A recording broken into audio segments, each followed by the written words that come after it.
let's take a look at a few news stories. So daylight savings time, some UK sleep experts think they should just get rid of it. It would be healthier to get rid of it. I don't know, from what I understand, it was originally a joke. I'm not sure what it was supposed to benefit, except I think perhaps farmers were supposed to perhaps get more time to work in the fields. I don't really know. But anyway, they claim to have a paper claiming it would be healthier because having an extra hour of sunlight in the evenings is worse. So I don't know if any of that makes any sense, but anyway, it does seem to be a strange thing. I'd certainly rather get rid of it. It just makes life complicated.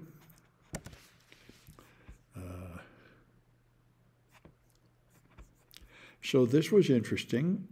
Mark Warner wrote a letter to the CEO of Cloudflare asking them to get rid of the Russian bot domains. Now, Cloudflare, I know Matthew Prince, and I defended him years ago, thinking the old-fashioned idea that it would be best to have an automatic service like Cloudflare that wouldn't participate in content moderation. It would just be an automatic service like an ISP, but it's getting harder and harder to sustain that position. More and more clear that there's bad things you really should be stopping. And these guys say this Russian malign influence activity and doppelganger campaigns are hiding behind Cloudflare, and he wants Cloudflare to stop it. So we'll see if something comes of that. What Matthew Prince said at first is he's not going to block anything.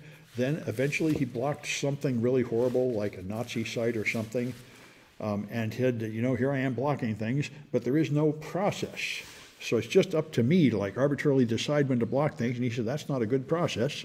And he's right, saying there really ought to be some rules or a government agency or something telling him what to block, but none of that's ever happened.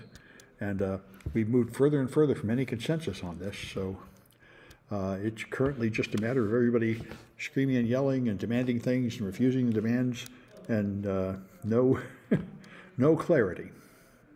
And there won't be any clarity anytime soon, because the Republicans really want the right to put up complete lies, like election disinformation and COVID disinformation, and they feel like that's their right. So anyway, all right. So this one is interesting, and I have no way to evaluate if it's true, but what they say is these black utensils, and for that matter, the black trays you get with food in them, are unsafe. They say these black things are made from recycled plastic, and when they recycle the plastic, it has bromine in it, which apparently is bad for you. BFRs, brominated flame retardants, and they say those things are so dangerous that they are not safe to consume in any quantity.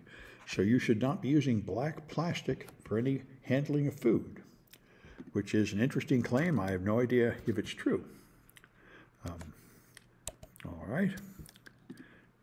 Just checking Twitch. Oh, I guess I can see it up there. All right. So iPhone has this new AI feature, visual intelligence, they say, only in beta. And we've been waiting for this to come out and for people to review it and tell us how well it works. So they found that you can just point your iPhone at a storefront and hold the button, and it will then tell you the hours, photos from customers, options to call the shop or place an order. So they say it's pretty awesome. You can take pictures of things and it'll tell you about the picture. So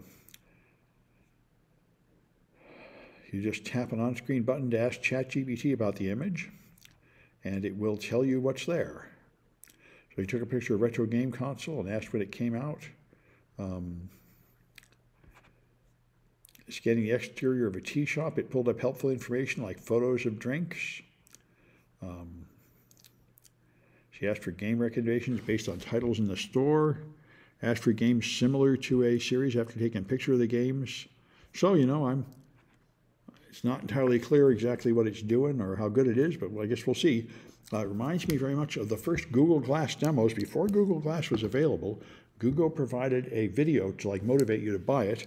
And in that video, you would meet somebody at a party and ask Google Glass, and it would use facial recognition to identify you and bring up their medical history, their job history, their amount of money they make, their criminal record, and all sorts of things, which would perhaps be handy, but also almost certainly illegal, invasion of privacy. So they took down that feature, or at least they quit bragging about that feature.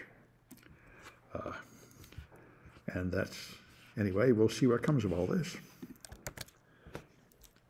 So post-quantum cryptography is moving forward. There are 14 candidates advanced to the second round. There have been a few of these have been approved. A bunch of others are still going through various rounds of tests to determine the best ones to recommend to replace the current public key algorithms, all of which are at danger of being broken by quantum computers sometime in the next few decades. So some progress is happening there. I've never heard this before. Apparently meditation causes harm to some people. I've never thought of anything as being sort of more peaceful and harmless, but they claim people have cognitive anomalies like episodes of psychosis, disassociation, and depersonalization when people feel the world is unreal, caused by meditative practices. So this is an interesting fact. They say there's a large amount of scientific research in this area, and the adverse events are not rare. So that is an interesting, outrageous claim. I wonder if it's true. I've heard this a lot on the press. Musk has been in contact with Putin, and Putin has asked him to do things like turn off Starlink in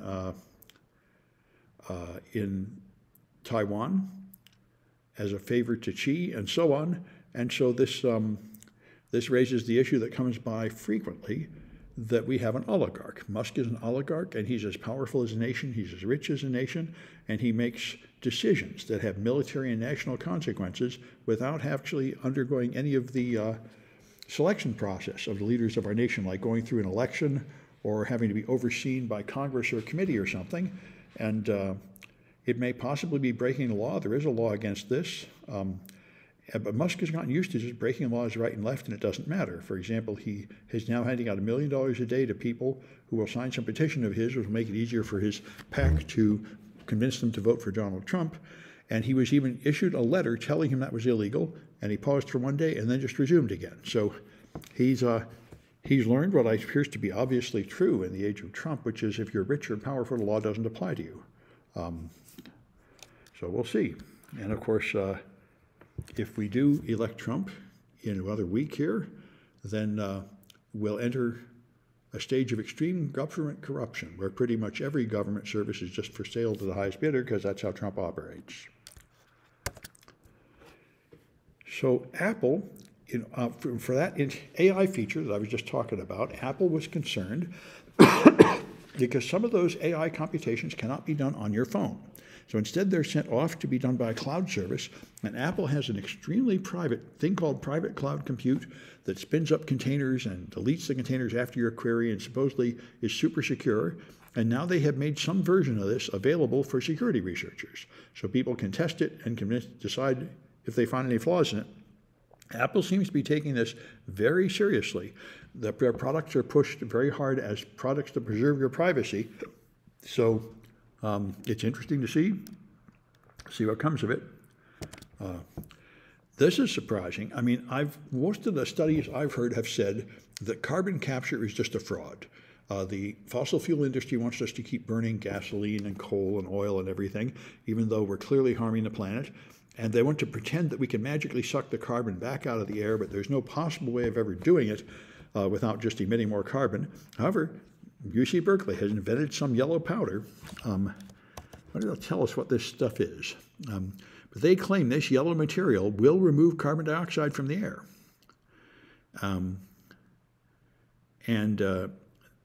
They claim it's much better than other techniques.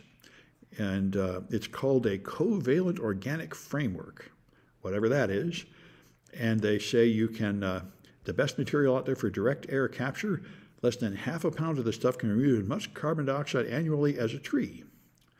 It acts like a sponge. You expose it to the air, it sucks up carbon dioxide, then it gets saturated, and then all you have to do is heat it up to drive the carbon dioxide out.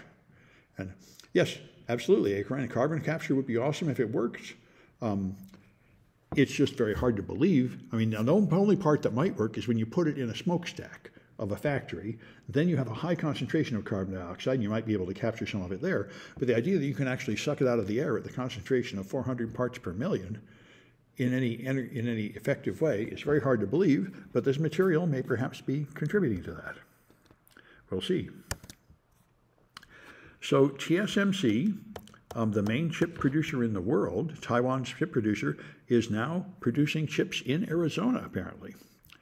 And so that's interesting. Remember, this was a big part of the Inflation Reduction Act and some other act, a High-Tech Chips Act or something that the Biden administration passed right away to try to get us away from having such reliance on foreign suppliers for our computer chips. And apparently they are making some already in Arizona. So that's possible. Now, people have told me it's going to take 10 years to get these things up to an important standard, but we'll see, up to where they're actually going to replace Taiwan. But certainly it would be wise for us to have domestic production of these things, since we're getting very hostile with other nations. And so the Cybertruck is very strange. I just run around here, I see it now and then, but there's a new trick. They want to put a light bar on the Cybertruck that is so bright, it'll make solid light all across it, and it's apparently so bright it's illegal. Illegal for anybody to use, and even illegal for Tesla to install. But they do have a, they go to a dealership, they will partly do it, and you can fix it. So anyway, they technically they didn't install the whole thing. They set it up so you can do it, and then you can have a blinding light on your Cybertruck if you want that. So I guess I'll see if anybody does this around here. Intel got big investment from the government? Yes, yeah. Any domestic chip producers got a lot of help.